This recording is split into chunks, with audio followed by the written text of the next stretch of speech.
Alors, garder le pente mentale cette nuit, comment s'est passé? Un petit peu d'activité. 6 transports, Covid. 6 transports SAMU classiques, 5 classiques et un Covid en début de soirée. Depuis plusieurs jours, ils sont en première ligne. Avec la crise du coronavirus, ces ambulanciers sont sollicités et ils ont dû adapter leur protocole d'intervention. Pour un cas de Covid, nous avons d'abord un appel du SAMU ou d'un établissement de santé. Là-dessus, on mobilise notre équipage. Il vient au bureau récupérer son matériel de protection individuelle. Il s'équipe et il part en intervention avec le véhicule dédié. Première contrainte, celle de l'équipement. Merci. Gants, masques, blouses, comme tous les soignants du territoire, ils sont en pénurie. Bon Pierre, il faudrait faire un petit point sur le stock. Gel hydroalcoolique, il va nous en falloir. Essayer de s'en procurer, voir comment on peut faire.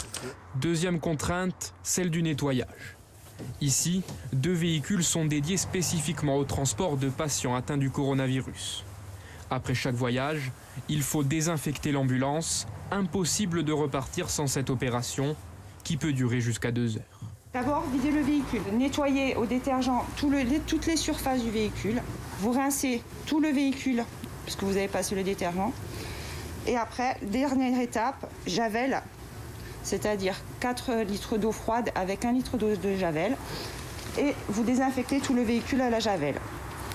Pendant que l'un des 2 véhicules aménagés pour le coronavirus est nettoyé, ces 2 ambulanciers vont se servir du second. Ils sont chargés de transporter un patient possiblement atteint par le Covid-19 d'une EHPAD vers l'hôpital d'Ajaccio. Bien sûr, il y a toujours un facteur risque. Après, ça fait partie de notre métier aussi. On est là pour, dans ce moment assez critique, pour aider la population, les médecins, les infirmiers. C'est notre rôle et on le fait du mieux qu'on peut. Depuis le début de l'épidémie, ces ambulanciers ont transporté une douzaine de personnes atteintes par le coronavirus.